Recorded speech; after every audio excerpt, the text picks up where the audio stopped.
오늘 아침 뉴스 연구소. 오늘 아침 뉴스의 맥을 짚어드리는 시간 뉴스연구소. 오늘도 두 분의 연구위원 함께합니다. CBS 조태임 기자, 김준일 시사평론가, 어서 오십시오. 안녕하세요. 예, 첫 뉴스 어디로 갈까요? 네, 조국 신당. 어제 정치권의 가장 화제였던 장면, 조국 전 장관의 신당 창당 선언이었습니다. 네, 조 전 장관 자신의 고향인 부산에서도 민주공원을 찾은 뒤 신당 창당을 선언했는데요. 네. 그 신당 창당 명분으로는 윤석열 정부 심판을 내세웠습니다. 그런데 발언의 강도가 좀 셌어요. 예, 이번 선거에서 윤석열 정권 심판하고 조기 종식 계기를 만들어야 한다, 이렇게 말을 했어요. 조기 종식이라는 건 뭐 탄핵을 얘기하는 건가요? 그 부분은 좀 떠올릴 수 있죠. 근데 이렇게 강도 높은 발언을 한 건 아무래도 강성 지지층에 대해 이제 소구하려고 하는 것으로 보이는데, 예. 어제 발언 중에 민주당보다 앞장서겠다 이런 발언도 했었거든요. 예. 이것도 좀 일맥상통한다고 볼 수 있습니다. 차별화 전략. 네. 그리고 가장 궁금한 건 조 전 장관 출마 여부인데, 이 부분에 대해서 어제 즉답은 안 했어요. 개인 마음대로 결정할 수 없는 것이다. 출마 방식에 대해서는 추후 결정하겠다, 이렇게 말을 했고요. 이것은 이제 비례정당으로 가느냐, 그렇죠. 아니면 지역구 출마를 정말 조국 전 장관이 할 거냐, 이 부분에 연관되는 네, 거죠. 맞습니다. 예. 그리고 이제 또 관심은 민주당과 함께 할 것이냐잖아요. 그렇죠. 지금 민주당은 일종의 위성 정당인 통합비례정당을 추진 중인데, 네. 여기에 이제 조 전 장관이 함께 할지에 대해서 민주당과 조 전 장관 이제 온도차가 보여졌는데요. 연합 비례정당, 뭐 통합형 비례정당 이야기는 뭐 여러 가지 있습니다만, 결국은 민주당이 위성 정당인 그 정당에 조국 전 장관, 조국 신당이 참여하느냐. 일단 조국 전 장관은 뭐라고 했습니까? 조국 전 장관은 민주당의 본진이 있다는 점을 부인하진 않는다, 이렇게 말을 하면서 어느 정도 여지를 뒀고요. 근데 민주당은 바로 연합 대상이 아니라고 바로 선을 그었습니다. 민주당에서는 선을 그었어요. 네, 근데 민주당 박홍근 의원이 그 통합 비례정당 그 추진 단장인데, 예. SNS에 어떻게 말을 했냐면 예. 직접적으로 자중하시라, 이런 말을 했어요. 자중이란 단어를 썼어요. 네, 요지는 조 전 장관의 정치 참여나 독자적 창당은 승리에 도움이 되기보다는 불필요한 논란과 갈등, 집요한 공격만 양산시킬 것이다. 그러면서 이제 자중할 것을 간절하게 요청드린다, 이렇게까지 말을 했습니다. 예. 민주당 입장에서 난감한 이유는 중도층 이탈 우려 있고, 그렇죠. 또 윤석열 대통령 심판 선고가 돼야 되는데 문재인 정권 심판 선고가 될 수 있다는 우려가 프레임이 있고요. 바뀌어버린다. 네. 그리고 또 안 그래도 이재명 대표 사법 리스크가 있는데, 조 전 장관도 최근 2심에서 징역형을 선고받았잖아요. 네. 그렇기 때문에 그 리스크까지 껴안는 부담 때문에 아무래도 지금으로선 방어적으로 나올 수밖에 없는 상황입니다. 그러니까 조국 전 장관의 어제 신당 창당 선언이 이래저래 이번 총선판에 파장을 일으키고 있다, 이런 설명입니다. 그건 그렇고 양당의 공천 작업은 어떻게 진행되고 있습니까? 어제 그 민주당 이재명 대표가 문학진 의원에 직접 전화해서 불출마해라고 이제 요청했다는 얘기 했었는데, 그리고 인재근 의원은 김근태 전 상임고문의 부인으로 그 지역구에서 3선을 내리했는데, 네. 이 부분에 대해서 그리고 인재근 의원도 뭐 처음에는 반발을 했다고 하는데 이제 받아들이는 것으로 전해지고 있고요. 그리고 그 종로 출마를 준비 중인 이종걸 전 의원에게도 불출마를 요청했다고 합니다. 이종걸 전 의원한테도요? 그리고 이제 지금 추미애 전 장관을 어떻게 쓸 것인가에 대한 얘기도 나오는데, 최근에 추미애 전 장관을 만나서 이제 험지 출마를 해달라, 이렇게 요청을 했다고 해요. 그래요? 네, 험지. 전략 공천 얘기 막 나오던데 험지 출마예요? 네, 험지 출마, 그러니까 조금 더 이제 경쟁력 있는 후보가 좀 전략 지역이나 이런 데 가서 좀 역할을 해달라, 이런 부분인데요. 그럼 지금까지는 사실 추미애 전 장관을 놓고는 동장 얘기 나왔었고, 나경원 뭐 전 의원하고 붙어라, 뭐 이런 이야기도 나왔었고, 또 임종석 전 실장 대신 그 자리에 들어가라, 여러 가지 이야기가 나고, 용산 얘기도 나왔었는데 네네. 그게 아니라 험지 얘기가 새로 나왔다. 그런 것들이 이제 험지를 꼽히는 거기도 겁니다. 험지다. 네네. 그리고 이제 뭐 임종석 전 실장에 대해서도 계속 얘기 나오는 거는, 근데 임종석 실장이 도전하고 있는 거기는 험지 아니지 않아요? 민주당은 지금 거기, 양지인데. 그러니까 추미애 전 장관에 대해서는 그 지역보다는 지금 얘기 나는 건 송파나 동작 이런 쪽에 좀 얘기가 나오는 것 같습니다. 네. 그리고 임종석 전 실장에 대해서도 이제 험지에 출마해야 된다, 이런 얘기가 나오고, 그리고 이인영 의원에 대해서도 지금 구로 갑 준비 중인데 네. 고향인 충북 충주에 출마해야 된다, 이런 기류가 나오고 있다고 합니다. 그래요. 그리고 국민의힘을 한번 보면은, 국민의힘은 이제 험지로 분류된 수도권에서는 좀 재배치 전략을 하고 있는데, 수도권에 지금 경쟁력 후보들이 몰려 있는 지역들이 있잖아요. 네. 중구 성동을 같은 경우는 이해운, 뭐 하태경, 이영전 장관들이 몰려 있는데, 여기에 몰려 있는 후보를 다른 지역구로 좀 옮기는 거를 생각하고 있는데, 지금 이 후보들은 이 부분에 대해서는 거부 의사를 밝혔거든요. 어제 면접 자리에서 그랬다면서요. 네, 맞습니다. 자체 좀 조정해라. 그랬더니 이혜훈 전 의원은 아니 내가 여기 맨 처음에 찜했는데 내가 왜 옮기냐 못 옮긴다. 하태경 의원도 내가 지금 정치 생명 걸고 부산에서 올라왔는데 여기에서 나는 목숨 걸고 싸우겠다. 뭐 이런 네, 입장이더라고요. 맞습니다. 그나마 이영 전 장관이 좀 협조할 의지가 있다 밝히기도 했어요. 그리고 이제 강남을 같은 경우도 박진 전 장관이나 이원모 전 비서관 이제 재배치 얘기 나오고 있고 이 전 비서관 같은 경우는 경기도 얘기가 나오고 있습니다. 그리고 어제 이제 조혜진 의원은 그 경남 김해의 출마를 요청받았었는데 어제 공식적으로 출마 선언했습니다. 수락을 했지요. 이렇게 재배치 작업이 활발하게 이루어지고 있다. 자, 김준일 평론가 예. 짚어볼 부분이 많네요. 일단 뭐 조국 신당은 이미 2심 유죄 나올 때도 이제 뭐 어느 정도 언급이 됐었기 때문에 이제 예상됐던 거고, 제가 주목했던 거는 어제 이제 오늘 아침자 신문들 10대 일간지 중에 7개가 이거와 관련해서 사설을 썼어요. 좋은 게 하나도 없죠. 조국 신당 입장에서는 뭐 보수, 중도, 진보 할 거 없이 뭐 제목을 간단히 말씀드리면은 뭐 중앙일보 조국 신당 가당치 않다. 동아일보 조국 2심 유죄에도 자수금커녕 신당. 그리고 뭐 한국일보 조국의 사과 없는 신당 창당 의원 배지가 면죄부될 수 없다. 경향 사법 리스크 품고 조국 신당 강행 바람직하지 않다. 한겨레 2심 유죄 조국 총선 참여 국민이 납득하겠나. 그러니까 우호적인 게 일단 전혀 없다. 전혀 없네요. 예, 전혀 없어요. 그러니까 이게 이제 전체적으로 보면 어쨌든 2심이 유죄가 나온 거 이게 뭐 예를 들면은 뭐 벌금형이라든지 굉장히 뭐 형이 낮춰졌다라든지 뭐 많이 정상 참작이 되는 부분이 있었다라고 한다라면 그나마 조금 힘을 받을 여지라도 있었는데 그게 이제 징역 2년이 나온 거 아니에요. 그것도 다른 게 아니라 입시비리잖아요. 지금. 입시비리기도 하고 사실은 이게 또 하나가 이제 뭐 많이들 주목 안 하지만은 소위 말하는 유재수 감찰 무마예요. 그러니까 민정수석 당시에 민정비서 백원훈 민정수석 뭐 비서관의 얘기를 듣고 이제 자기 편은 이제 감찰 무마를 했다라는 거 뭐 이런 겁니다. 그래서 이거에 대해서 전체적으로 이제 평이 안 좋다라고 보시면 될 것 같고. 지금 이제 전략은 한국일보 기사 제목이 좀 눈에 띄었는데 한동훈 저격수 자초한 조국 선명성 앞세워 존재감 키운다 뭐 이런 내용이에요. 쉽게 얘기를 하면은 한동훈 때리기에 나섰다 조국이. 그러니까 이제 한동훈 뭐 아니면 검찰 세력의 내로남불 뭐 이런 것들을 이제 강하게 지적을 한다라는 거죠. 그래서 뭐 예를 들면 한동훈은 손준성 검사를 징계하기는커녕 검사의 꽃이라는 검사장으로 승진시켰다. 그래서 이제 최근에 이제 징역형이 나온 유죄가 나온 이제 그 고발 사주 이거에 대해서도 이제 책임론을 묻는 건데 이게 이제 전략적으로 보면은 한동훈 비대위원장은 요즘 운동권에 강하게 비판을 하고 있잖아요. 네.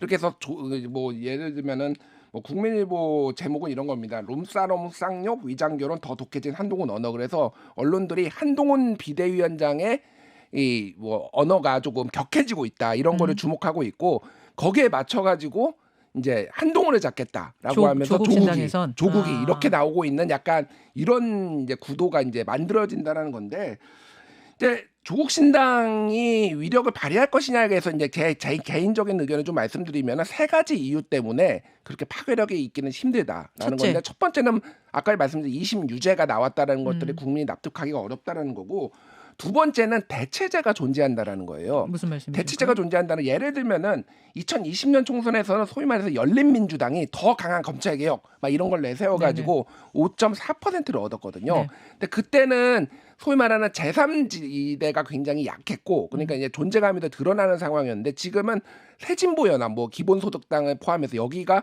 이런 주장을 많이 하고 있거든요. 그러니까 대체제가 이미 있다라는 거예요. 더 센 민주당 뭐 이런 계열들이 있다라는 겁니다. 네. 세 번째는 팬덤이 예전 같지 않다라는 거예요. 사실은 민주당의 팬덤이 조국을 지지했던 그 팬덤들의 상당수는 이재명한테 옮겨갔어요. 그러니까 이재명 조국 대표한테. 수호를 외쳤던 팬덤의 이동. 예, 그런 팬덤이 이제 예전만큼 강하지 않다라는 걸 봤을 때 사실 선거 연합을 민주당에 선을 그었다고 한다라면은 3% 봉쇄 조항은 넘기가 쉽지 않아 보입니다, 제가. 자, 뭐 조국 신당에 대한 여러 가지 논평해 주셨는데 민주당의 고민도 이만저만이 아닌 것 같더라고요. 어제 나오는 얘기들 보니까 이 이야기는 오늘 2부에 1타 박성민에서 조금 더 이어가 보기로 하고 두 번째 이슈 넘어갑니다. 네, 로비스트 징역 5년. 대장동 닮은 꼴로 불리는 그 백현동 개발 사업 특혜 의혹 여기에 대해서 법원의 첫 유죄 판단이 어제 내려졌습니다. 네, 그 백현동 로비스트로 알려진 김인섭 전 한국하우징기술대표가 1심 재판에서 징역 5년의 실형과 추징금 63억 원을 선고받아서 법정 구속됐는데 말씀하신 대로 백현동 사업과 관련한 첫 번째 법원 판결입니다. 백현동이 소위 옹벽 아파트로 알려진 곳이잖아요. 그렇죠. 김인섭 전 대표가 그 민간업자 요청으로 이재명 대표 측근인 정진석 정진산 전 정무조정실장에게 용도 변경 등에 대한 청탁을 한 대가로 77억 원 그리고 한바식당 4억 원을 받은 혐의로 재판에 넘겨졌었는데 법원이 이를 인정한 거예요. 그러니까 민원을 이 김인섭 씨가 로비 민원을 받아서 그걸 정진상 씨한테 넣었다. 여기까지인 네, 거죠, 맞습니다. 지금. 예, 네. 예. 근데 이번 판결의 의미가 있는 건 이제 당시 성남시장이었던 사업 최종 결재권자 이재명 대표와 이제 연관이 있기 때문인데요. 지금 이 대표 백현동 개발에 성남 도시개발공사를 배제해서 200억 원대 배임을 저지른 혐의로 지금 재판받고 있거든요. 예. 그래서 이번 재판부는 이 대표와 정 전 실장이 김 전 대표의 청탁으로 뭐 그 민간 업자에게 특혜를 줬는지 여부는 판단하지 않았는데 근데 이제 재판부 설명을 보면은 네. 김 전 대표는 이재명 시장 선거 지원하면서 두터운 신뢰를 얻었고 성남시 내에서도 이런 특수관계가 그 공무원들 사이에 알려져 있었다는 점들이 이렇게 설명이 돼 있어요. 그래서 이게 이 대표 재판에도 영향을 주는 거 아니냐 이런 전망 나오고요. 네, 정 전 실장 측은 이 부분에 대해서는 전혀 사실이 아니다 이제 반박하고 있습니다. 정진상 전 실장 네, 측에서는 맞습니다. 나는 모르는 일이다. 뭐 이렇게 지금 얘기하고 있는 상황. 하지만 김인섭 씨는 유죄 판단이 내려졌습니다. 이런 가운데 이재명 대표의 부인 김혜경 씨에 대해서도 오늘 기소할 거라는 얘기가 나와요. 네, 이게 법인카드 유용과 관련된 것인데 오늘 그 김혜경 씨를 보좌했던 수행비서 배모 씨, 그러니까 공직선거법 위반 혐의에 대한 항소심 선고가 있는데 검찰이 그 배 씨를 기소할 때 2022년 9월 배 씨를 기소할 때 그 공범으로 지목됐던 김혜경 씨의 공소시효를 하루 남긴 때 기소를 했었어요. 그러면서 그때 공소시효가 정지됐었는데 만약에 오늘 재판부가 1심과 똑같은 판결을 하게 되면 이제 형이 확정되기 때문에 오늘부터 다시 공소시효가 시작됩니다. 그럼 이제 공소시효가 하루밖에 남지 않잖아요. 아하. 그래서 검찰이 이를 대비해서 오늘 기소할 것이다 이런 전망이 나옵니다. 그러니까 수행비서 배모 씨하고 이게 연결이 돼 있다 보니까 그런 네, 거군요. 맞습니다. 자, 김준일 평론가. 예. 예. 일단 이 백현동 사건 같은 경우에는 지금 이재명 대표가 받는 재판 중에 직간접적으로 세 가지가 지금 걸려 있어요. 하나는 위증교사, 네. 하나는 공직선거법 위반, 그리고 하나는 이제 본류죠. 대장동 백현동 개발특혜 의혹. 그러니까 이게 이제 뭐 약간씩 지금 결이 다릅니다. 예를 들면은 공직선거법 위반 같은 경우에는 국토교통부가 협박해 백현동 개발부지 용도 변경을 했다라고 이제 국정감사였네요. 그때 선거 전에 나와가지고 얘기를 한 거가 이제 허위 사실이었다라고 한 거잖아요. 네. 그러니까 이게 이제 만약 이게 김인섭 씨가 유죄라고 해서 이게 허위 사실인지 여부인지 아닌지가 바로 판가름 나는 건 아닙니다. 하지만은 논리구조상 그런 거죠. 그러니까 아니 로비를 받고 이렇게 해줬는데 이게 몰랐겠는가라는 거고 또 하나는 국토교통부 협박을 받았는데 로비하고는 무슨 관련이 있지? 약간 이런 느낌이 있는 거예요. 그러니까 쉽게 얘기를 하면은 이거는 기획된 걸로 이렇게 이제 그러니까 판단할 여지가 좀 많이 생겼다 이렇게 좀 봐야 될 것 같고 그게 이게 불리한 게 되는 거네요. 어제 김인섭 씨의 유죄가 전체적으로 보면 그래 하지만 법리를 따져 보면은 어쨌든 이재명 대표가 인지를 했느냐 시켰느냐 이런 증거가 또 나와야 되는 거가 대장동 백현동 본류이기 때문에 하나씩 다 뜯어볼 필요는 있는데 전체적으로 보면은 굉장히 조금 정치적 책임을 포함해서 상당히 안 좋아졌다라고 보는 게 맞을 것 같아요. 대장동 건에서도 그런 거였잖아요. 정진상 뭐 김용 씨까지냐 거기서 더 넘어가네 여기서 걸려 있는 거잖아요. 그렇죠. 백현동도 비슷한 거네요. 네. 어디서 끊어지느냐의 문제 혹은 연결되느냐의 문제. 일단 뭐 정진상 씨는 지금 뭐 부인을 하고 있지만은 어쨌든 유죄가 나왔다라고 하는 거는 로비를 받은 대상이 있어야 되는 거 아닙니까? 그러면은 정진상 씨까지는 이제 이것과 관련해서 유죄가 나올 가능성이 상당히 높아지고 그래서 전체적으로 보면은 그렇다고 이제 총선 전에 이게 결론이 나기는 지금 어려운 상황이거든요. 예. 그러니까 뭐 총선 이후에 조금 이 결론이 나면서 정치적 파장이 커질 것 같고 김혜경 씨 기소 같은 경우에는 이게 그러니까 이런 겁니다. 그러니까 그러면은 김건희는요? 이런 질문이 이제 많은 사람들한테 나올 수 있으니까 이게 자연스럽게 여사 리스크 소위 말하는 이게 떠오를 수밖에 없는 거예요. 그러니까 불공정 이슈로 나올 수밖에 없어요. 그러니까 뭐 잘못을 했으면은 기소돼야지라고 했는데 왜 김건희는 그럼 김건희 여사는 왜 기소가 안 돼? 이거 지금 청탁금지법 위반 아니야라는 식으로 조금 다른 더 의문을 불러일으킬 수 있다. 의문을 불러일으키고 오히려 정권 심판론을 더 강화시킬 수도 있다. 이게 반드시 뭐 이제 소위 말해서 이거 유불리를 따지면 여권에 반드시 좋다라고 보기는 좀 힘든 게 아닌가 그렇게 보입니다. 자, 김인섭 씨 어제 재판 전해드렸고 짧게 짧게 세 번째 뉴스 볼까요, 조태임 기자? 네, 트럼프 전 대통령 뭐 앞서 오프닝에서 얘기했듯이 나토 국가들의 방위비 분담을 두고서 한 말이 지금 파장을 낳고 있는데요. 일파만파예요. 네, 맞습니다. 진짜로 이런 말을 했어요, 트럼프 이런 말 후보가? 했다 본인이 이렇게 공개를 했어요. 트럼프 대통령이 선거 유세장에서 2018년 이제 본인이 대통령이던 시절에 나토 정상회의에서 다른 정상과 나눈 대화를 공개했는데 네. 돈을 내지 않는다면, 그러니까 방위비를 내지 않는다면 당신을 보호하지 않을, 그러니까 나토 국가를 보호하지 않을 것이다. 러시아가 원하는 걸 마음대로 하도록 격려할 것이다. 이렇게 말을 했다는 거예요. 그 뒷부분이에요. 네. 러시아가 마음대로 하도록 부추기겠다 내가. 이거 그냥 두겠다. 그러니까 돈 내라 당신들. 그러니까 동맹국이 공격을 받는데 오히려 적국을 이제 더 부추기겠다 이 말이니까. 아니 돈을 내라까지는 그래 그렇게 할 수 있다 쳐요. 하지만 그렇게 하지 않으면 러시아한테를 응원하겠다, 부추기겠다 이런 말이 이게 말이 되는 건가요? 그러니까요. 그래서 이 발언이 이제 지금 유럽 국가들로부터도 엄청난 반발을 사고 있는데요. 네. 그 사실 이 트럼프 전 대통령 발언의 방점은 돈을 내라는 것이잖아요. 예, 예. 그래서 이제 우리나라에도 시사하는 바가 큽니다. 우리나라 같은 경우도 그 방위비 분담금 5배 올리려고 했었기 때문에 만약에 트럼프 전 대통령이 다시 이제 2기 행정부가 된다면은 우리에게 얼마나 또 요구를 할 것인가 이런 부분이 지금 문제가 되고 있는 겁니다. 여기까지 보겠습니다. 조태임 기자, 김준일 평론가 고맙습니다. 감사합니다.